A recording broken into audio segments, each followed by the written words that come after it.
Hello everyone, welcome to study table. मेरा नाम स्वाति है और इस वीडियो में जिस टॉपिक के बारे में हम बात कर रहे हैं वो है data types, operators and loops in Java.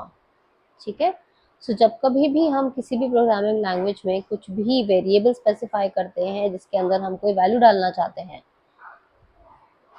Like यहाँ पे अगर हम एक वेरिएबल स्पेसिफाई करते हैं, वेरिएबल वो जिसमें कि हम अपनी वैल्यू को प्रोवाइड करेंगे, तो हर प्रोग्रामिंग लैंग्वेज का कन्वेंशन अलग होता है। तो ये वेरिएबल है जिसके अंदर हम अपना वैल्यू को स्पेसिफाई करेंगे। इसको हम कुछ भी लिख सकते हैं। यहाँ पर मैंने नम लिया है, इसके अंदर हम अगर कोई भी वैल्यू डालते हैं तो ये वैल्यू वो है जो हम प्रोवाइड कर रहे हैं। तो वेरिएबल लैंग्वेज का कुछ कन्वेंशन होता है, उसके हिसाब से हमें इसको स्पेसिफाई करना पड़ता है। तो जावा में ये है कि अगर हम कभी भी कोई भी वेरिएबल स्पेसिफाई कर रहे हैं तो उसका हमें टाइप बताना पड़ेगा। जैसे यहाँ आप देख सकते हैं एरर आ रहा है, num can not be resolve to a variable. अगर मैं खुद देखूँ तो मुझे पता है ये एक नंबर है, लेकिन इसको नहीं पता ये एक नंबर है। तो यहाँ पर हमें इस प्रोग्राम को समझाने के लिए या फ्रेमवर्क को समझाने के लिए ये स्पेसिफाई करना पड़ेगा कि इसका डेटा टाइप क्या है। तो ये एक नंबर है तो इसका डेटा टाइप इंटीजर होगा। ठीक है। सो जावा के अंदर में बेसिकली दो तरह के डेटा टाइप्स होते हैं, एक होता है प्रिमिटिव और एक होता है नॉन प्रिमिटिव या reference data type. Primitive data types जो होते हैं वो 8 तरह के होते हैं: byte, short, int, long, float, double, boolean and character. Byte, short, int और लॉन्ग जो है इंटीजर टाइप ऑफ वेरिएबल्स हैं, जहाँ पे डेटा टाइप्स हैं, जहाँ पे हम इंटीजर वैल्यू सेव कर सकते हैं starting from zero, positive, negative, और इनका साइज ऑलरेडी स्पेसिफाइड होता है बाइट प्रिमिटिव में। Byte has an 8 bit size, short का होता है 16 बिट्स, इंट का होता है 32 bits and long is 64 bit size.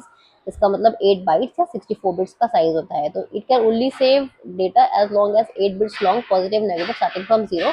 And इसका ऑलरेडी इसमें प्रिमिटिव डेटा टाइप्स में साइज ऑलरेडी इसलिए स्पेसिफाइड होता है क्योंकि Java is a strongly type language, plus it's a portable language.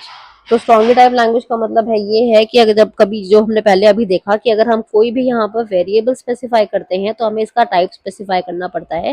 तो इसका मतलब है कि ये एक स्ट्रांगली टाइप लैंग्वेज है, विच मीन्स कि whenever we have to pass any value we have to specify the data type of the value that we are providing. यहाँ नंबर है तो हम इंटीजर प्रोवाइड करेंगे, अगर हम कोई कैरेक्टर लिखेंगे तो कैर प्रोवाइड करेंगे, अगर स्ट्रिंग्स ऑफ लेटर लिखेंगे तो स्ट्रिंग प्रोवाइड करेंगे। राइट। तो ये डेटा टाइप्स है यहाँ पे। एंड ये इस पोर्टेबल होने की वजह से जो प्रिमिटिव डेटा टाइप है these are already specified by the language. ये जो रेफरेंस डेटा टाइप है इसलिए रेफर करता है, ये डायरेक्टली सेव नहीं करता वैल्यू को, पर primitive data type already specified by the language.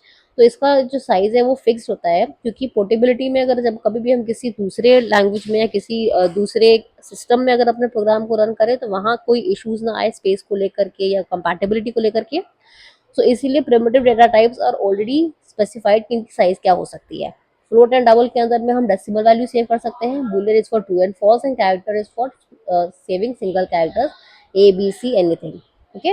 ये है non primitive reference data type. ये दूसरे तरह का डेटा टाइप है जावा में जिसमें होता है स्ट्रिंग। यहाँ पर हम स्ट्रिंग्स ऑफ कैरेक्टर सेव कर सकते हैं, किसी का नाम है, कोई प्लेस है, any sentence etcetera we can save in strings. यहाँ पे जो है डायरेक्टली सेविंग नहीं होती, यहाँ पर हम जो भी सेव कर रहे हैं वैल्यू स्पेसिफाई करते हैं दे आर रेफरेंस्ड, वो मेमोरी में कहीं होती है और उसको रेफर कर रहा होता है जो भी हम वेरिएबल स्पेसिफाई करते हैं। Arrays is also the same. Arrays and strings क्या होते हैं ये हम आगे लेक्चर में देखेंगे। Interfaces and classes are also kind of reference data type and we have already covered interfaces and classes in our previous videos. Classes जो है जो हम जावा में क्रिएट करते हैं, जैसे यहाँ पर हमने ये क्लास, जैसे यहाँ हमने एक क्लास क्रिएट किया हुआ है, तो ये अगर हम इस क्लास के अंदर कोई मेथड स्पेसिफाई करेंगे तो उस मेथड को कॉल करने के लिए हमें इस क्लास को ऑब्जेक्ट क्रिएट करेंगे, तो that object will refer to this class. And जब हम कोई उस मेथड को कॉल करेंगे then the class will be referenced. And interfaces we have already covered in our previous videos. If you have not yet seen the videos, link description में है, please आप उन वीडियोस को चेक कर सकते हैं। वहाँ पर हमने क्लासेस और इंटरफेसेस के बारे में बात की है, interfaces in the abstraction chapter and classes in the Java fundamentals chapter and also in oops also. Right. तो जो दो वीडियोस हैं वो दोनों का लिंक आपको अंदर नीचे डिस्क्रिप्शन में मिलेगा। You can watch those videos out to understand these concepts better. ठीक है। तो ये है हमारा डेटा टाइप। तो यहाँ पर हम एक प्रोग्राम के थ्रू ये समझने की कोशिश करेंगे कि डेटा टाइप्स को हम स्पेसिफाई करते हैं और उसके वैल्यूज को हम कैसे यूज कर सकते हैं। सो यहाँ हमने एक प्रोग्राम लिखा है डेटा, जहाँ पे हमने कुछ डेटा टाइप स्पेसिफाई किए हैं, जैसे इंट है, डबल है, क्यार है, बुलियन है और स्ट्रिंग है। इसकी वैल्यूज हमने स्पेसिफाई की है, age is 20, double marks 89, char grade is A, boolean pass true and string name is Chirag. और इसकी जो वैल्यूज हमने यहाँ स्पेसिफाई की है उसको हम यहाँ पे सिस्टम आउट प्रिंटर के थ्रू अपने टर्मिनल में प्रिंट करना चाहते हैं। ठीक है, तो ये 5 डेटा टाइप्स है जो हमने यहाँ स्पेसिफाई कर रखी हैं, जिसमें से इंट जो है इंटीजर वैल्यू सेव करता है, double is to save decimal numbers. आगे हम देखेंगे अगर हम यहाँ पर डेसिमल ना लिखे तो इससे क्या फर्क पड़ता है। Char is to save single alphabets, boolean is for saving true and false, and string we can save string of characters, चाहे वो किसी का नाम हो या एक सेंटेंस हो। ठीक है, सो अगर हम so now we will run the program, और जब डिबग करने के बाद हमें अपना आउटपुट मिलता है जो हमने यहाँ वैल्यू स्पेसिफाई की थी, the age is plus age is 20। तो यहाँ हमने कॉन्कैटिनेट कर रखा है, एज को हमने यहाँ पर अपनी जो वैल्यू स्पेसिफाई की थी वो वैल्यू यहाँ आ जाएगी एज में। तो यहाँ हमें आउटपुट मिलेगा the age is 20, marks is 89.9, grade is A, has a student pass yes, and the name is Chirag. तो अगर हम यहाँ पे मान लीजिए हम यहाँ पे 89 ही लिखते हैं खाली, and we forget to pass the decimal points here, तो अगर हम रन करते हैं then to the compiler will add a decimal after it, क्योंकि डबल के अंदर में हमें डेसिमल वैल्यू देनी पड़ती है। इन सम केसेस अगर हम नहीं भी देते हैं तो by default 0.0 will be added to the value that we have provided here. यहाँ हमने प्रोवाइड नहीं किया है, लेकिन फिर भी कंपाइलर्स को 0.0 के अंदर इसको यूज करके हमें ये वैल्यू प्रोवाइड करेगा। ठीक है, कैरेक्टर के अंदर में अगर हम सिंगल की जगह if you right double quotes here, तो हमें यहाँ एरर मिलता है। क्यों? क्योंकि यहाँ पे टाइप मिसमैच आता है। इसका मतलब है कि एक स्ट्रिंग वैल्यू इसको string as a string consider करता है, can not convert from string to char. तो कैरेक्टर के अंदर में हम हमेशा सिंगल कोट यूज करते हैं, अगर हम डबल का यूज करेंगे तो it will consider it as a string, क्योंकि स्ट्रिंग के अंदर हम डबल यूज करते हैं। स्ट्रिंग में we can write a single word और we can write a multiple words also, पर कैरेक्टर के अंदर में क्योंकि हम सिर्फ एक सिंगल वैल्यू पास करते हैं तो इसीलिए we always use single quotes here. अगर आप डबल लगाते हो तो एरर आएगा, it will consider that as a string. ठीक है, तो यहाँ पर टाइप मिसमैच का एरर आएगा। Now the errors are gone. अगर हम रन करेंगे तो हमें वही आउटपुट मिलेगा जो हमें पहले मिला था, राइट। सो अब हम देखेंगे हमारा रेफरेंस डेटा टाइप क्या होता है और हम उसको कैसे यूज करते हैं। सो अब हम डिस्कस करने वाले हैं reference data type. Reference data type जो है जावा में हमारे 4 तरह के होते हैं, string, arrays, interfaces and classes. तो reference data type primitive data type से डिफरेंस ये होते हैं कि यहाँ पे हम डायरेक्टली वैल्यू सेव नहीं करते, यहाँ पर हम रेफरेंस सेव करते हैं या मेमोरी एड्रेस सेव करते हैं उस ऑब्जेक्ट का जिसके पास डेटा होती है इन मेमोरी। तो ये डेटा टाइप जो है एक्चुअली डेटा को स्टोर नहीं करते हैं, but they refer to the memory location where the data is stored। ठीक है, तो सबसे पहले हम क्लासेस देखेंगे। जब भी हम क्लास के अंदर में कोई डेटा प्रोवाइड करते हैं तो उस डेटा को जब हमें एक्सेस करना होता है तो हमें क्लास का ऑब्जेक्ट क्रिएट करना पड़ता है। जैसे जैसे क्लास के अंदर में क्लास एक तरह का रेफरेंस डेटा टाइप है। जैसे प्रिमिटिव डेटा टाइप हमने डिस्कस किया कि वो डायरेक्टली वैल्यू सेव करता है। Reference data type memory address को होल्ड करता है जो उस लोकेशन पे पॉइंट करती है जहाँ पे डेटा स्टोर है। जब भी हम क्लास का यूज करते हैं एज अ डेटा टाइप, जो भी वेरिएबल होता है वो डायरेक्टली ऑब्जेक्ट को कंटेन नहीं कर रहा होता, लेकिन उसका रेफरेंस कंटेन कर रहा होता है। तो हम क्लास को यहाँ पर क्रिएट करते हैं और जब हमें क्लास के मेथड्स को कॉल करना होता है तो we have to create an object of the class, और ऑब्जेक्ट जो है हम न्यू कीवर्ड से डिक्लेयर करते हैं। तो जब कभी भी एक क्लास का ऑब्जेक्ट क्रिएट होता है यूजिंग द न्यू कीवर्ड, तो ये जो डेटा जो है ऑब्जेक्ट का ये एक मेमोरी एरिया में जाकर के सेव होता है जिसको हम कहते हैं हीप। हीप क्या होता है? एक ऐसा रीजन है मेमोरी का जावा में जहाँ पे डायनेमिक मेमोरी एलोकेशन होती है, जहाँ पे जो भी ऑब्जेक्ट होता है जो हम वैल्यू को सेव करना चाहते हैं वो स्टोर होता है during run time, and it's a part of the Java virtual machine manage by the garbage collector. तो जब भी हम कोई न्यू कीवर्ड यूज करके हम क्लास को ऑब्जेक्ट क्रिएट करते हैं उसके अंदर जो भी हमारा वैल्यू होता है वो डायनेमिक एलोकेशन होता है उसका ड्यूरिंग रन टाइम, तो वो हीप में जाकर के सेव हो जाता है वहाँ पे जाके हीप में। और द रेफरेंस वेरिएबल जो है फिर उस मेमोरी लोकेशन के वो एड्रेस को रेफर कर रहा होता है।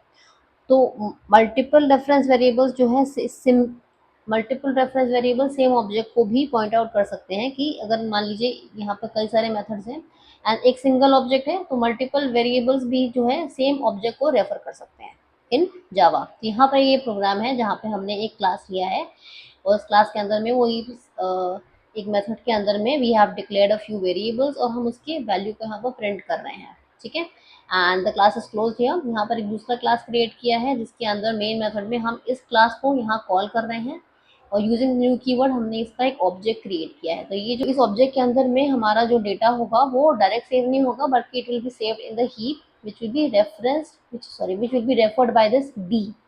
ये डी का जो हमने वेरिएबल क्रिएट किया है, ये डी जो है ये इस ऑब्जेक्ट को रेफर कर रही है, डायरेक्टली सेव नहीं है इसके अंदर में, it will be referring the object here. और जो भी हम यहाँ पे क्लास को कॉल करेंगे, यहाँ पे इस मेथड को कॉल करेंगे और जो भी इसमें यहाँ पे वैल्यू है हमारी, जो ये हम इसको प्रिंट करना चाहते हैं यहाँ कंसोल में या टर्मिनल में, तो उसको ये डायनेमिक मेमोरी एलोकेशन के थ्रू यहाँ पर आकर के हमारा वैल्यू आएगा। So if you run this you see the values here, जो हमने यहाँ पे वैल्यू प्रोवाइड करी है 14, 69, B, true and Chaitanya, this are printed here, ठीक है। दिस वाज क्लासेस की क्लासेस का हम कैसे रेफरेंस डेटा टाइप यूज करके ऑब्जेक्ट क्रिएट करके किस तरह से हम वैल्यू को क्रिएट कर सकते हैं, ठीक है। So now we look into arrays. तो एरेज क्या होती है? एरे भी एक तरह का रेफरेंस डेटा टाइप है, जहां हमने यहाँ पे एरे भी एक रेफरेंस डेटा टाइप है जो डायरेक्टली वैल्यू सेव नहीं करता बल्कि मेमोरी एड्रेस को रेफर कर रहा होता है। तो एरे क्या होता है? Array is a linear data structure जहाँ पे elements of the same data type are stored in contiguous memory locations. तो यहाँ पे कुछ चीजें समझने वाली हैं। लीनियर डेटा स्ट्रक्चर क्या होता है? तो सबसे पहले ये अंडरस्टैंड करना है कि लीनियर डेटा स्ट्रक्चर क्या होता है। लीनियर डेटा स्ट्रक्चर एक ऐसा डेटा स्ट्रक्चर है जहाँ पे जो डेटा के एलिमेंट्स हैं, यानी ये जो हमने यहाँ पे वैल्यू लिखी है 0, 2, 4, 5, 7 एंड 3, ये एलिमेंट्स हैं जिसको कि हम वैल्यूज भी बोल सकते हैं, बट ये एलिमेंट्स है जहाँ पे ये एक सीक्वेंस में अरेंज्ड है, यानी कि हर जो एलिमेंट है वो अपने पहले एलिमेंट से या अपने पीछे वाले एलिमेंट से, यानी कि अपने सक्सेसर और प्रीडेसर से कनेक्टेड है, डायरेक्टली कनेक्टेड है। तो इस अरेंजमेंट की वजह से अगर हमें इस वैल्यू को एक्सेस करना है तो we can easily traverse through the array और इस वैल्यू को इजीली एक्सेस कर सकते हैं, ठीक है। तो ये इस अरेंजमेंट की हेल्प से हमें ट्रैवर्सल में और मैनिपुलेशन में बहुत हेल्प मिलती है। तो लीनियर डेटा स्ट्रक्चर कौन कौन से हो सकते हैं? एक तो एरे हो सकता है, दूसरा होता है लिंक लिस्ट, फिर होते हैं स्टैक्स एंड क्यूज। तो ये सारे लीनियर डेटा स्ट्रक्चर होते हैं। तो नाउ वी हैव अंडरस्टूड कि लीनियर डेटा स्ट्रक्चर क्या होता है, जहाँ पे जो वैल्यूज होती हैं वो सीक्वेंशियली अरेंज होती हैं which saves elements of the same data type. Same data type का मतलब होता है कि अगर हमने यहाँ पर नंबर सेव किए हैं तो विल बी सेविंग नंबर्स, अगर हम यहाँ पे कैरेक्टर सेव करते हैं तो विल बी सेविंग कैरेक्टर्स, अगर हम कोई स्ट्रिंग सेव करते हैं तो विल बी सेविंग स्ट्रिंग। तो सेम डेटा टाइप होता है इसमें इन कंटिग्यूअस मेमोरी लोकेशंस। तो कंटिग्यूअस एक इंपॉर्टेंट वर्ड है यहाँ पे। अब कंटिग्यूअस और कंटिन्यूअस में कंफ्यूजन हो सकता है, जहाँ पे अगर हम यहाँ पे कंटिग्यूअस की जगह कंटिन्यूअस यूज करें तो उसका क्या फर्क पड़ता है। ये डिफरेंस होता है कंटिग्यूअस एंड कंटिन्यूअस में, कि कंटिग्यूअस का मतलब है कि एडजेसेंट टू ईच अदर। जैसे कि अगर आप इंडिया का मैप देखें तो इंडिया के नेबरिंग कंट्रीज में चाइना है, भूटान है, तो वो कंटिग्यूअस है, मतलब कि वो एडजेसेंट है, बगल में है उसके, नेक्स्ट टू इट। टच इसका मतलब होता है कंटिग्यूअस, यानी नेक्स्ट टू इट, यानी 0 के बगल में 2 है तो दिस इज कंटिग्यूअस, इसके पास में है ये। तो this is adjacent to the value, दोनों एलिमेंट्स एक दूसरे के कंटिग्यूअस में है, ठीक है। और कंटिन्यूअस का मतलब होता है जो कि अनइंटरप्टेड चलता रहे, लगातार चलता रहे, जिसमें कोई इंटरप्शन ना हो, कंटिन्यूअसली। जैसे पानी फ्लो करता है तो continuously water is flowing river में, तो वो होता है कंटिन्यूअस। जहाँ पे अनइंटरप्टेड या अनब्रोकन होता है कहीं स्पेस में या कहीं और, that is a continuous flow of something. लेकिन कंटिन्यूअस का मतलब हो गया कि नेक्स्ट टू ईच अदर या adjacent to each other.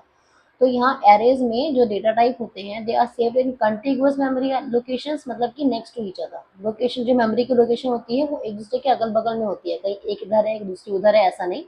They are stored in adjacent to each other, पास पास में एकदम बगल बगल में दूसरे के सेव किए जाते हैं, ठीक है। तो this is a continuous memory allocation. जो भी इसके अंदर जो भी वैल्यूज होती है उसको हम एरे के एलिमेंट्स कहते हैं, जो भी हम डेटा यहाँ पे सेव करते हैं, और इनको इंडेक्स बोलते हैं स्टार्टिंग फ्रॉम 0। तो पहला जो होता है वो 0 से शुरू होता है, then 1, 2, 3, 4, 5। This is the size of the array A, the size of the array is 5। 0, 1, 2, 3, 4 and 5 starting from 0। The array always start from 0। उसका इंडेक्स जो होता है वो 0 से शुरू होता है एंड इट गोज, जहाँ पर आप उसको आगे जितना आप इंक्रीमेंट करना चाहते हो आप कर सकते हो, right. So this is the definition of what array is. अब ये होता है कि कितने तरह के एरेज होते हैं। तो तो एरे होते हैं दो तरह के, एक होते हैं अकॉर्डिंग टू द साइज और दूसरा होता है अकॉर्डिंग टू द डायमेंशन। ठीक है, तो साइज का मतलब होता है कि जहाँ पर हम साइज ऑलरेडी डिफाइन करते हैं, 5 है, 10 है, 15 है, 20 है। दो तरह के होते हैं, fix size and dynamic size. Fix size में है कि हम यहाँ पे इसके साइज को ऑल्टर नहीं कर सकते। लाइक फॉर एग्जाम्पल हमने यहाँ पे एरे को डिफाइन किया है, इंट एरे। यहाँ पे ये टाइप है इंटीजर का। यहाँ पे हमने यहाँ इस सेक्शन में हमने सेम डेटा टाइप जो हमने कहा था ना, यहाँ पे सेम डेटा टाइप होती है, उसमें इसके हिसाब से ये सेम डेटा टाइप इंटीजर की वैल्यूज को हम इस एरे में सेव कर सकते हैं। तो इस तरह से हम एरे को डिफाइन करते हैं यूजिंग दी स्क्वायर ब्रैकेट्स। यहाँ पर हम राउंड ब्रैकेट्स या कर्ली ब्रेसेस यूज नहीं करते, एरेज में हम use square brackets like this, और इसमें हम डिफाइन करते हैं। तो फिक्स साइज एरेज का मतलब है कि यहाँ पर हम साइज को अपडेट नहीं कर सकते। जैसे कि मान लीजिए मैं यहाँ पर 6 लिख दूँ, तो अब 6 के ऊपर ये एरे सेव नहीं कर सकता। This is a fix size array, तो इसको अपडेट या ऑल्टर नहीं किया जा सकता। तो size is already mentioned in the square brackets, और मेमोरी उतनी ही एलोकेट होती है स्टोरेज के लिए जितना कि हम मेंशन करते हैं। तो अगर हमें मान लीजिए कि हमें नहीं पता है साइज एरे का क्या है, अगर हम कोई लार्जर साइज डिक्लेयर कर दें और हम उसमें एलिमेंट्स कम डालें, तो मेमोरी का वेस्टेज है। और अगर हम मेमोरी कम एलोकेट करें और हमारे पास डेटा ज़्यादा है, then it will not be able to store all the elements. तो अगर आपके पास ऐसा कंडीशन है जहाँ पे आपको ऑलरेडी पता है कि आपके पास में कितना डेटा आपको सेव करना है, तो इन that scenario you can use a fix size array, जहाँ पे आप डिफाइन करके ऑलरेडी कि इतना ही चाहिए, उसके हिसाब से आप अपना डेटा सेव कर सकते हो। लेकिन अगर if you do not know कि how much memory you have to save, how much data you have, then in that scenario starting memory allocation is not preferred. ठीक है, तो fix size array is not preferred in that situations जहाँ पे आपको exact size नहीं पता आपको कितना साइज चाहिए एरे का। ठीक है, तो how we do we define fix size array, यहाँ पर हम डिफाइन करते हैं इंट एरे। चाहे आप इस ब्रैकेट को यहाँ लिखें, चाहे इस ब्रैकेट को आप इंटीजर के आगे लिखें, it's the same thing. And equal to, यहाँ पर हम डिफाइन करते हैं न्यू इंट, कि हम इसकी मेमोरी ले रहे हैं न्यू कीवर्ड से, we are allocating the memory to the array. And then यहाँ पर हमने डिफाइन कर दिया 5। तो इसका मतलब अब यहाँ पर सिर्फ 5 ही एलिमेंट सेव कर सकते हैं। ये है फिक्स साइज एरे, यहाँ पर हमने इसके साइज को फिक्स कर दिया। अब डायनेमिक साइज एरे होता है जहाँ पे चेंजेस होती हैं as per the user need. तो यहाँ पे अगर हमें मान लीजिए हमने 10 यूजर्स का हमें डेटा इनपुट करना है, तो 10 यूजर्स का हमने डेटा यहाँ पे यूज कर दिया। अब हमें और चाहिए, और वी नीड मोर डेटा, कि हमारे पास 10 यूजर्स और आ गए हैं, now we need to save their data और देयर इन्फॉर्मेशन ऑल्सो।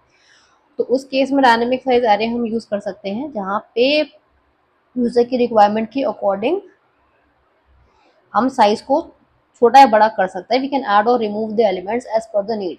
तो मेमोरी जो होती है मोस्टली डायनेमिकली एलोकेट होती है और डी एलोकेट होती है according to the user need. तो हम किस तरह से डायनेमिकली एरे को एलोकेट कर सकते हैं, in that scenario we can use array list. Array list का यूज करके हम डायनेमिक एलोकेशन कर सकते हैं। यहाँ पर हम डेटा टाइप प्रोवाइड करते हैं। डेटा टाइप है हमारा integer, you can write character, you can write string, what ever you want. And इसका ये है इसका वेरिएबल, या इसका जो मेमोरी लोकेशन जो इस एरे लिस्ट को रेफर करेगा। तो this is the variable that we are declaring है, या इसको आप कह सकते हैं कि ये रेफर करेगा to the list that we will be creating here. तो एरे लिस्ट का यूज करके हम डायनेमिक एलोकेशन कर सकते हैं। New array list we'll be creating memory spaces using the new keyword, and then close the bracket here. Okay, this one, yeah. अब यहाँ पे एरर जो आता है हमें इसको इंपोर्ट करना पड़ेगा, बिकॉज दिस इज, ठीक है। तो एरे लिस्ट का यूज करके हम डायनेमिक एलोकेशन कर सकते हैं size. We can use array list to add और remove elements as per our need. ठीक है, तो ये है दो तरह का जो हमने यहाँ एरे डिक्लेयर यहाँ पे डिफाइन किया है, fix size and dynamic size. तो फिक्स साइज का यूज, फिक्स साइज जो है वो ये है, this is the fix size element जहाँ पर हम डिफाइन करते हैं जहाँ पे हमें कितना साइज चाहिए। और this is the dynamic size जहाँ पे हमें नहीं पता कितना साइज हमें चाहिए, तो उसमें हम एरे लिस्ट का यूज करके डायनेमिक एलोकेशन ऑफ एरेज कर सकते हैं, जहाँ पे no matter how much data we need to save, we can use this using the array list. Okay, now दूसरा तरह का जो arrays था वो था अकॉर्डिंग टू डायमेंशन, यानी one dimensional and multi dimensional. So जो नेक्स्ट टाइप ऑफ एरे है that is according to the dimension, one dimensional और मल्टी डायमेंशनल। तो डायमेंशन का क्या मतलब होता है? मान लीजिए कि आपके पास एक बॉक्स है, उस बॉक्स के अंदर में आपने कुछ ऑब्जेक्ट सेव किया हुआ है, तो उस बॉक्स की कोई विड्थ होगी, बॉक्स की हाइट हो सकती है, बॉक्स की डेप्थ हो सकती है। तो अगर आपको इस बॉक्स को डिफाइन करना है तो you can define it according to the weight, to the height, to the depth. इसकी ये डेप्थ है तो ये इसका डायमेंशन है। और एरेज के केस में हम कैसे डिफाइन करेंगे कि उसकी डायमेंशन क्या है? तो एरेज में वन डायमेंशन का मतलब है जहाँ पे डेटा जो है वो लीनियरली सेव हो रहा है, that is in a single line. जैसे एक वन डायमेंशनल एरे है जहाँ पे डेटा जो है वो एक लीनियर वे में सेव हुआ है, तो there are no dimensions here, तो ये है one dimensional array. Multi dimensional array जो होता है उसका मतलब है कि वो एरेज ऑफ एरेज है। मतलब कि अगर आपको डेटा को टैब्यूलर फॉर्म में सेव करना है, जैसे कि एक टेबल होता है रोज एंड कॉलम्स में, जहाँ पे आप डेटा को रोज और कॉलम्स में सेव करना चाहते हो, अगर आपके पास कोई की वैल्यू पेयर है जहाँ पर आपको सेव करना हो, तो इन दैट सिनेरियो आप मल्टी डायमेंशनल एरेज यूज कर सकते हैं। तो एक मल्टी डायमेंशनल एरेज के लिए हम एरे को क्रिएट करते हैं जहाँ पे वो खुद जो एरेज होता है वो उसका एलिमेंट के रूप में सेव होता है। हाउ?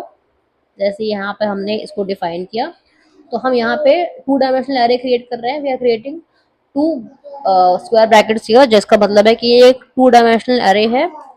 इसका हम कोई भी नाम दे सकते हैं, we are naming it as num.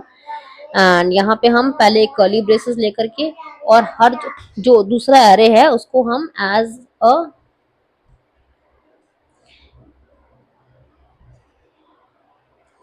And जो एरे जो हम यहाँ क्रिएट कर रहे हैं वो इसका वेरिएबल की तरह ट्रीट होगा ये इसका, राइट? तो ये है एक हमारा एरे है। एंड ये जो नम है, नम इज नाउ एक एरे है जहाँ पे दो एरेज हमने यहाँ पे जो क्रिएट डिक्लेयर किए हैं, 1 2 3 4 5 6 7 8, ये जो दो एरेज है ये इसके एलिमेंट्स हैं। तो ये इसके लिए ये दोनों इसके एलिमेंट्स है, पर they are two separate arrays. This is a two dimensional और अ मल्टी डायमेंशनल एरे। तो अगर हमें इसकी वैल्यूज को अगर एक्सेस करना है, अगर हम इसे एक्सेस करना चाहते हैं, तो हाउ कैन वी एक्सेस? तो इसके लिए इस पहले तो इसको एक्सेस करने की कोशिश करते हैं।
ठीक है, तो अब हम इसे रन करके देखेंगे हमारा क्या आउटपुट आता है।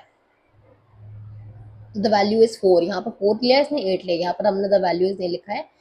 तो यहाँ पर 4 कैसे आया है? यहाँ पर हमने एरे ऑफ 2, 2 का मतलब है जो एरे का जो इंडेक्स होता है वो हमेशा 0 से शुरू होता है। तो ये 0 है, ये 1 है और ये 2 है। तो ये 2 इसका मतलब ये 4 इसने यहाँ पे हमें वैल्यू दी है, इसका मतलब इट हैज पिक्ड अप 4। तो एरे जो हमेशा 0 से शुरू होता है, तो 0 1 2, तो दिस इज अ 2 वेरिएबल। तो अगर मैं यहाँ पे 1 लिखूँ and if I again, okay, and इसे दोबारा रन करके चेक करें, देन यहाँ पर आपको 2 मिलेगा क्योंकि इसका वैल्यू 2 है। अगर हम यहाँ पर एक ऐसा 3 कर दे या 4 कर दे, तो यहाँ पर हमें एरर आएगा। और सेकंड में है 1 और 3, 1 का मतलब है कि ये जो एरेज हमने इंडिपेंडेंटली डिक्लेयर किए हुए हैं इस नम के अंदर में, ये इसके एलिमेंट्स है। इसका मतलब है this is the 0 1 and this is the first one. जैसे यहाँ पर हमने वैल्यूज डिक्लेयर किए हैं, तो this is index 0, index 1, index 2। तो यहाँ पे ये कंप्लीट इंडेक्स 0 है, दिस इज कंप्लीट इंडेक्स 1, क्योंकि ये इसके लिए एलिमेंट्स है, लेकिन ये एक इंडिपेंडेंट एरेज है। This is 0 and this is 1, तो यहाँ पर हमने 1 डिक्लेयर किया है, तो 1 इसको पकड़ेगा एंड 3, 0 1 2 3, तो this will give us the value 8।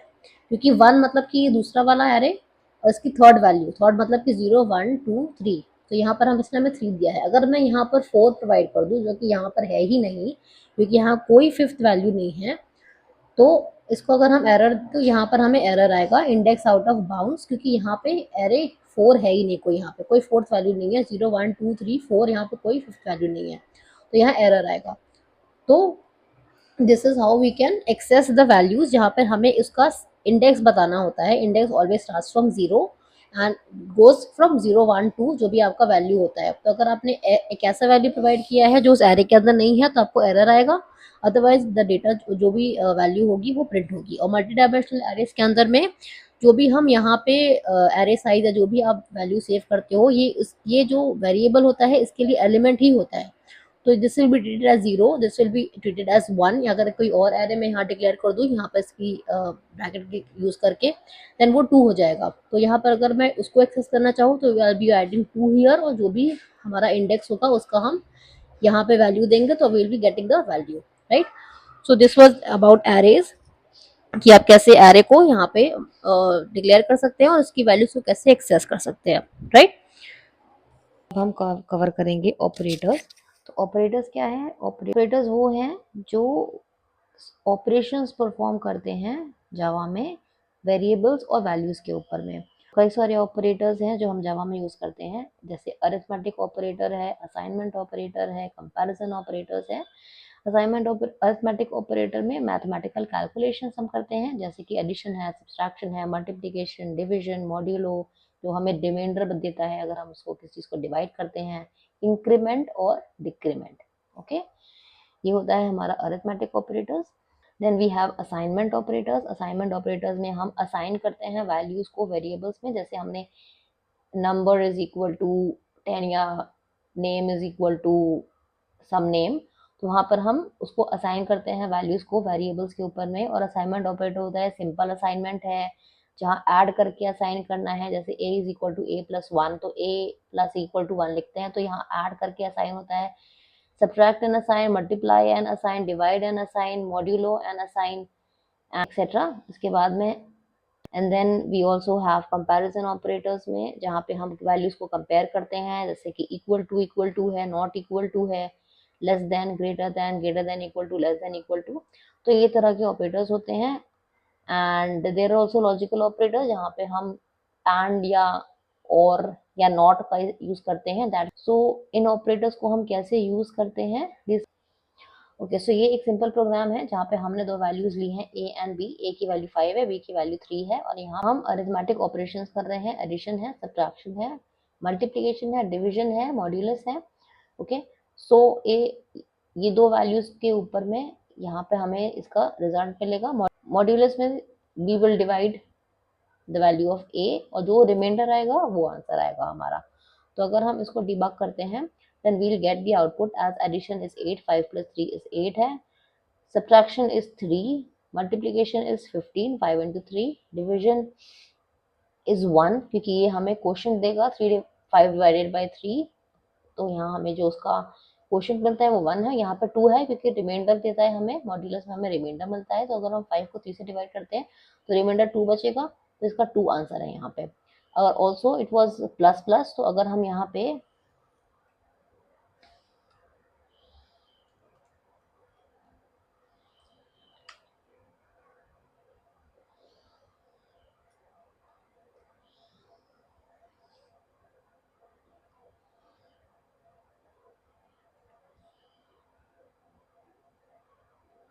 A plus plus करते हैं तो हमें वैल्यू मिलेगी 5।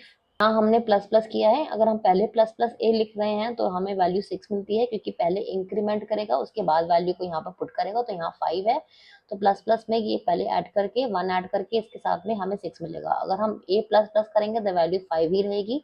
नेक्स्ट इंक्रीमेंट में जब हम अगर इसको एक लूप में चलाएंगे तो next value will be 6। And similarly for minus minus also, अगर हम माइनस माइनस लिखते हैं तो यहाँ पर आंसर 4 होगा, और अगर बाद में लिखेंगे तो 5 ही आएगा नेक्स्ट इंक्रीमेंट में, या नेक्स्ट अगर इसको लूप में हम यूज करें देन आंसर विल बी 4। ठीक है, तो ये हमारा अरिथमेटिक ऑपरेटर है जिसकी हमने वैल्यूज प्रिंट करी है through the arithmetic operations. So our next program is comparison operator, जहाँ पर हम वैल्यूज को कंपेयर करते हैं। यहाँ हमने दो वैल्यूज ली है x एंड y, x की वैल्यू 5, y की वैल्यू 10। तो हम यहाँ कंपेयर करेंगे कि x जो है क्या y के इक्वल है, x y के इक्वल नहीं है, तो आंसर हमें फॉल्स मिलना चाहिए। Similarly x is not equal to y, true, तो ट्रू आना चाहिए। x is less than y, x is greater than y, अगर x की वैल्यू क्या 5 से इक्वल है या 5 से छोटी है, एंड y की वैल्यू क्या 10 से बड़ी या 10 से छोटी है या 10 के इक्वल है, क्या y की वैल्यू 10 से बड़ी या इक्वल है, तो इसका जो आंसर है वो हमें यहाँ पे आना चाहिए। तो इफ वी डिबग इट, तो we will see that the first value is false क्योंकि x is not equal to y। Second is true because x is not equal to y, that is true. Greater than y, क्या x greater than y है, x जो है y से great नहीं है, then इसकी value false है। Similarly अगर वो x is less than y, that's true, then this is value is true। क्या x की वैल्यू 5 से ग्रेटर या 5 के इक्वल है, ट्रू, एंड y की वैल्यू 10 से लेस या 10 के इक्वल है, ट्रू। तो यहाँ पर हमें ट्रू एंड फॉल्स में आंसर आया है, and this is the comparison operator, जहाँ पर हम वैल्यूज को कंपेयर करते हैं आपस में through this comparison operators that we be using. ठीक है, एंड ये प्रोग्राम है this of a logical operator, जहाँ पे हमने एंड नॉट एंड और एंड नॉट की वैल्यूज करी है, जहां पर हमने दो वैल्यूज ली हैं, boolean sleeping and boolean eating. तो एक ट्रू है और एक फॉल्स है कि the is someone sleeping, true, is that person eating, false. तो यहाँ पर हम वैल्यूज को जो है इसकी वैल्यूज को एनालाइज करेंगे कि एंड में मतलब है कि दोनों को ट्रू होना चाहिए तो ही वैल्यू ट्रू आती है, और में either one if true then the value is true. अगर दोनों फॉल्स है तो फॉल्स ही आएगा, दोनों ट्रू है तो ट्रू आएगा, पर अगर ट्रू और फॉल्स है तो एंड के सिनेरियो में दोनों को ट्रू होना चाहिए, then it will be true as the value is false. और के केस में any one should be true, तो वो वैल्यू ट्रू आएगी। एंड नॉट के केस में जो भी वैल्यू होती है उसका ऑपोजिट दिखाता है, तो ट्रू है तो फॉल्स है, फॉल्स होगा तो ट्रू होगा। तो हम इसका आउटपुट देख लेते हैं। आउटपुट में यू कैन सी कि फॉल्स आ रहा है क्योंकि और एंड के केस में दोनों को ट्रू होना चाहिए, नहीं तो फॉल्स आएगा। और के केस में any one needs to be true, the value is true, यहाँ पर हमें ट्रू मिल रहा है। एंड नॉट के केस में क्या है, जो वैल्यू होती है उसका ऑपोजिट होता है, तो यहाँ पर स्लीपिंग की वैल्यू ट्रू है, तो नॉट के केस में sleeping will be false because ये ऑपोजिट दिखाता है, तो ये फॉल्स। तो ये हमारे ऑपरेटर्स थे, जहां पर हमने अरिथमेटिक ऑपरेटर्स, कंपैरिजन ऑपरेटर्स और लॉजिकल ऑपरेटर्स के एग्जांपल्स हमने देखे, and we understood by example, जहाँ पे ऑपरेटर्स जो है हमारे अरिथमेटिक ऑपरेटर्स जो है वो हमारे वेरिएबल्स के ऊपर काम करते हैं and they perform various operations on that. ठीक है, तो बस now we are done with operators. तो अब हम चलते हैं लूप्स की तरफ में, and we'll see how loops work in Java and what we can do with loops, और कितने तरह के लूप्स होते हैं हम ये भी देखेंगे। ओके, तो हम करें, so now we cover loops. Loops क्या होते हैं? लूप प्रोग्रामिंग लैंग्वेजेस में एक ऐसा फीचर होता है जो कि किसी भी इंस्ट्रक्शन को या सेट ऑफ इंस्ट्रक्शन को बार बार एग्जीक्यूट करने में हेल्प करता है, जहाँ पे कंडीशंस जो हम प्रोवाइड करते हैं जब तक वो ट्रू होती हैं तब तक वो लूप एग्जीक्यूट करता रहता है।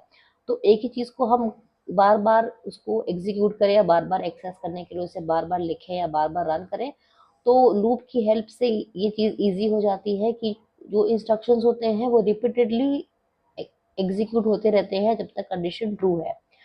तो जावा में 3 वेज है जहाँ पर हम लूप्स को एग्जीक्यूट करते हैं। उनके जो बेसिक फंक्शनैलिटी है वो सिमिलर है, लेकिन सिंटैक्स एंड कंडीशन की जो चेकिंग है वो अलग होती है। तो लूप जो होते हैं वो 3 तरह के हैं जावा में। एक है for loop, loop and do while loop. तो फॉर लूप तब यूज करते हैं हम, ये फॉर लूप हम तब यूज करते हैं जब हमें पता होता है कि हमें कितने नंबर ऑफ इटरेशंस चाहिए। जैसे कि अगर हमें कोई भी वैल्यू है उसे 10 टाइम्स प्रिंट करना है, अगर हमें पता है कि हमें कितनी बार वो कंडीशन चाहिए, तो हम इस फॉर लूप का यूज करते हैं जहाँ हमें इटरेशंस पता होती है, कितनी बार हम एक टास्क को रिपीट करना चाहते हैं। तो यहाँ पे स्टेटमेंट में हम पहले उसको इनिशियलाइज करते हैं, उसकी कंडीशन देते हैं, और उसके बाद इंक्रीमेंट और डिक्रीमेंट देते हैं कि कितने टाइम तक हमें वो इंक्रीमेंट या डिक्रीमेंट चाहिए। सो अगर हम अब इसका एक कोड लिखें तो ये एक फॉर लूप का प्रोग्राम है जहाँ पे हमने नाम लिया है स्ट्रिंग नेम स्वाति। उसके बाद हम फॉर लूप रन कर रहे हैं। फॉर लूप में सबसे पहले ये इनिशियलाइजेशन करेंगे। यहाँ पर हम इंटीजर ले रहे हैं n को, जो हम 0 को पहले इनिशियलाइज किया है। हम चाहते हैं कि ये लूप 7 टाइम्स रन करे, लेस देन इक्वल टू 7। तो मैक्सिमम में 7 टाइम्स रन करेगी और उसके बाद हर एक के बाद इंक्रीमेंट होगी। तो सबसे पहले 0 टाइम प्रिंट होगा, फिर ये वापस आएगा, यहाँ लूप को यहाँ 1 हो जाएगा, n is equal to 1, and then it will check कि क्या 1 जो है क्या वो 7 के बराबर हो गया है, नहीं छोटा है, तो दोबारा यहाँ पर प्लस प्लस होगा, एंड देन यहाँ पे दोबारा से नाम प्रिंट होगा, then again it will go, यहाँ पर 2 हो जाएगा, एंड यहाँ पर दोबारा फिर नेम प्रिंट होगा, and similarly this will done for 7 times, और उसके बाद ये जो नाम है this will be printed 7 times here, right. तो अब हम इस प्रोग्राम को यहाँ रन करते हैं, and we will see that the name is Swati, यहाँ पर जो बने the name is, and the name को यहाँ से इसने पिक किया है जो हमने यहाँ ऑलरेडी डिफाइन कर रखा है, and this is printed here 1 2 3 4 5 6 7 8 times. क्यों? क्योंकि हमने 0 से शुरू किया था, 0 से लेकर 7 तक, तो 8 टाइम्स यहाँ पर हमारी वैल्यू प्रिंट होगी। तो ये फॉर लूप है जहाँ पर हमें पहले से पता है कि हमें कितनी बार इंक्रीमेंट करना है, तो यहाँ पर हम फॉर लूप का इस्तेमाल करेंगे जहाँ पर 3 कंडीशंस जाती हैं, राइट। यहाँ तो एक और तरह का फॉर लूप होता है जिसको हम कहते हैं enhanced for loop. Enhanced for loop क्या होता है? इनहैंस्ड फॉर लूप जो है हमें एरेज के ऊपर में या कलेक्शंस के ऊपर इटरेट करने में हेल्प करता है, ठीक है। तो हम देखेंगे कि इनहैंस्ड फॉर लूप का यूज करके हम कैसे एरेज के ऊपर इटरेट करके उसकी वैल्यूज को प्रिंट कर सकते हैं। तो यहाँ पे जो हमने यहाँ पे एक सिंगल वैल्यू लिया था, इसको हम एक एरे बना देंगे। एरे के ऊपर हम पहले ये कर्ली स्क्वायर ब्रैकेट्स लेंगे, and then here will be entering curly braces, और यहाँ पे कुछ वैल्यूज हम ऐड करेंगे, okay, and curly braces close. तो ये एक हमारा एक एरे बन गया है जहाँ पर हमने 4 वैल्यूज ली हैं। फॉर लूप के अंदर में हमारी कंडीशंस को चेंज होगी, तो फॉर लूप के अंदर में जो भी हम फॉर लूप जो हम पहले लिखते थे जहाँ पर हम 3 कंडीशंस देते थे, यहाँ पर हम वो 3 कंडीशंस नहीं प्रोवाइड करेंगे। तो उसके पहले अगर हम उसी कंडीशन के साथ में अगर रन प्रिंट करते हैं चीज़ों को, जैसे हमने वहाँ लिया था int i is equal to 0 and i is less than equal to 7 and i plus plus, ये हमारी कंडीशन थी। तो अगर हम इसी के साथ प्रिंट करने की कोशिश करें तो हम देखते हैं कि हमारा क्या आउटपुट आता है। तो अगर हम डीबग करते हैं तो आप देखेंगे कि अजीब सा आउटपुट आ रहा है। क्यों? क्योंकि एरेज के अंदर में वैल्यू डायरेक्टली सेव नहीं होती है। तो एरेज क्या करता है कि वैल्यू को रेफर कर रहा होता है। तो ये जो वैल्यू सेव हो रही है ये डायरेक्ट सेव नहीं है, ये मेमोरी लोकेशन में कहीं और सेव हुई है और उस लोकेशन को ये एरे रेफर कर रहा होता है। तो ये आपको डायरेक्ट वैल्यू नहीं देगा, ये आपको वो मेमोरी लोकेशन देगा जो कि इस वैल्यू के सेविंग के टाइम पे जो मेमोरी लोकेशन है उसका वैल्यू दे रहा है आपको। This is not the actual value that we want. तो हम एरेज को कैसे एक्सेस कर सकते हैं? तो उसके लिए कंडीशंस में थोड़ी सी चेंजेस आएगी। यहाँ पे हम इसको इस तरह से ना लिख करके how will be writing here, यहाँ पे हम एक वेरिएबल डिक्लेयर करेंगे अपना, जहाँ पे क्योंकि एक स्ट्रिंग वैल्यू है तो हम यहाँ पे स्ट्रिंग लिखेंगे and string and I give it list, ठीक है। हम मुझे इसको प्रिंट करना तो कुछ भी दे सकती हो, I am giving it list and the name. List किसके ऊपर चलेगी? नेम के ऊपर चलेगी। नेम क्या है? ये है, ठीक है। तो इस नेम के ऊपर दिस लिस्ट विल वर्क। तो ये नेम और ये नेम सेम है, ये एरे के ऊपर में है, तो इसकी एक एक वैल्यू यहाँ आएगी और ये वैल्यू को यहाँ पर एक्सेस करके यहाँ से आकर के यहाँ पर प्रिंट कर देगा। तो यहाँ नेम की जगह I will be writing list, ठीक है। अब हम इसे सेव कर देते हैं and now if we run will see the result here. अब आप देख सकते हैं नाम आ रहा है, द नेम इज, पहला नाम Swati, the name is Chirag, Varun and Bhavana. तो अब this is how we can access the arrays through for loop, और इसको हम इनहैंस फॉर लूप कहते हैं। अगर आप सिंपल एक सिंगल वैल्यू को करना चाहते हैं then we will be using the 3 conditions here, जहाँ पर हम पहले उसको इनिशियलाइज करेंगे, इंक्रीमेंट करेंगे और उसको कितना टाइम तक हमें रन करना है उसकी वैल्यू देंगे। बट अगर आपको एरेज के ऊपर चाहिए then this will how we can access through the enhance for loop, जहाँ पे हम एरेज को यहाँ पे एक वेरिएबल के अंदर एक्सेस करेंगे एक एक वैल्यू को और उस वेरिएबल को यहाँ पे प्रिंट कर देंगे, ठीक है। This was about for loop. अब हम जाएंगे वाइल लूप पे। वाइल लूप को हम कब यूज करते हैं? वाइल लूप हम तब यूज करते हैं जहां पे हम कंडीशन को चेक करना चाहते हैं before executing the loop body. तो अगर आपको पहले कंडीशन चेक करनी है कि आपकी कंडीशन ट्रू है या फॉल्स है, तो उसको चेक करने से पहले ही आप लूप को एग्जीक्यूट करना चाहते हो, then while loop should be used. तो पहले कंडीशन चेक होती है, अगर कंडीशन ट्रू है तो लूप एग्जीक्यूट करता है, कंडीशन अगर ट्रू नहीं है, कंडीशन फुलफिल नहीं होती है, then the loop will not execute. ठीक है, तो अगर condition evaluated true, the statements in the loop body are executed. तो एक जावा प्रोग्राम हम लिखते हैं जहां पे हम कुछ वैल्यू को प्रिंट करेंगे, पहले जो उसका लूप, पहले जो कंडीशन है वो हम चेक करेंगे। ओके, तो जो हमने पहला प्रोग्राम फॉर लूप का लिखा था हम उसे ही लिखेंगे। यहाँ पे सिंगल वैल्यू ले लेते हैं, ये एरेज का यूज नहीं करेंगे, will be using a single value जो हमने पहले फॉर लूप में यूज की थी, and use the while।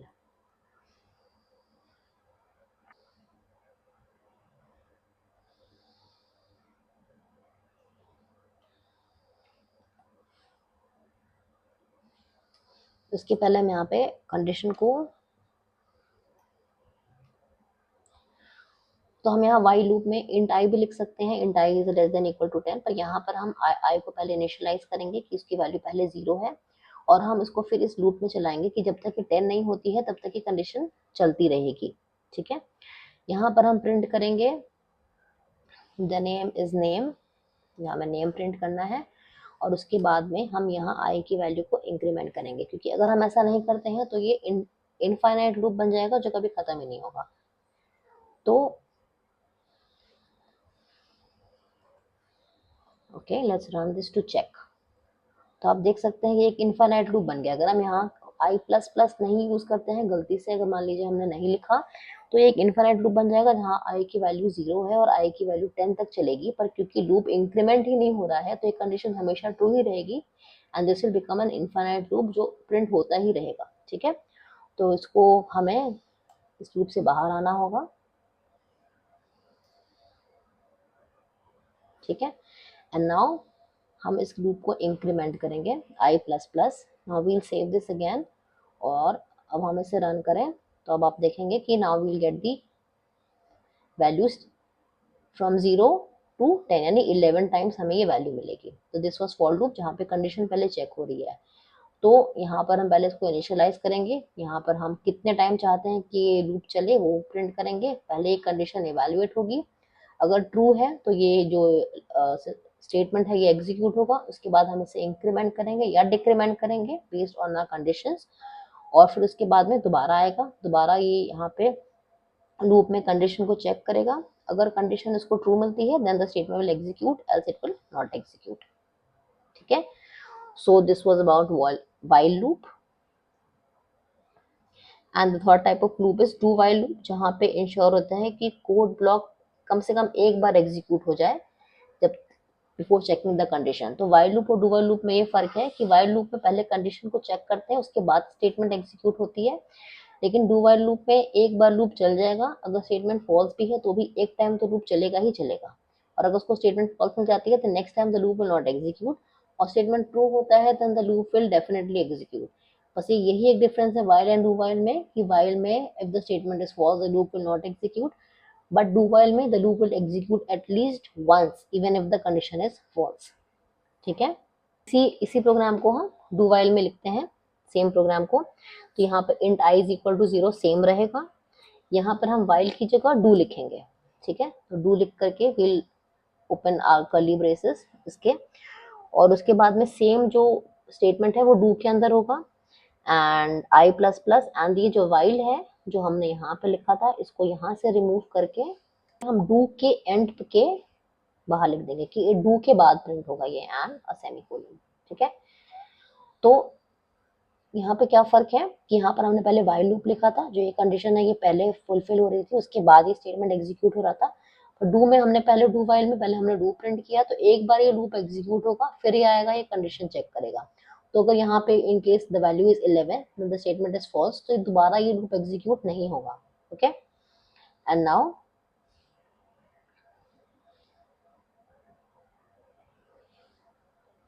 Save the program, and पहले कंसोल यहाँ एक बार क्लियर कर देते हैं, and then run the program to check.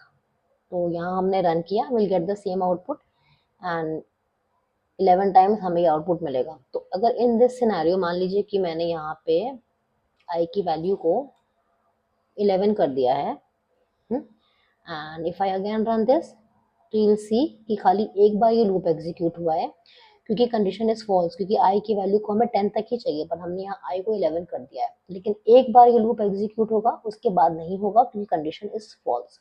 और वाइल में ऐसा नहीं होता। तो this is the difference between while and do while.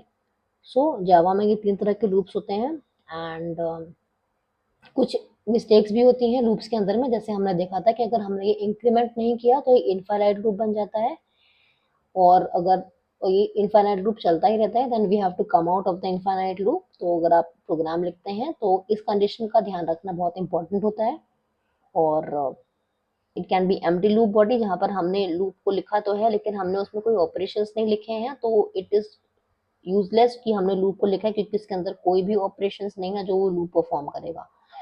तो कहाँ कहाँ पे हम कौन कौन सा लूप यूज कर सकते हैं? अगर हमको एग्जैक्ट इटरेशन चाहिए तो हमें फॉर लूप यूज करना चाहिए। अगर हमें कंडीशन को पहले चेक करना है देन हमें वाइल लूप यूज करना चाहिए। अगर हम चाहते हैं कि हमारा लूप एक टाइम रन कर जाए, then we should be using do while loop. And अगर आप किसी कलेक्शन को या किसी एरेस को एक्सेस करना चाहते हैं, उसको प्रिंट करना चाहते हैं, उसकी वैल्यूज को एक्सेस करना चाहते हैं, then you can use enhanced for loop, जो हमने अभी थोड़ी देर पहले देखा था। ठीक है, so this was all about loops.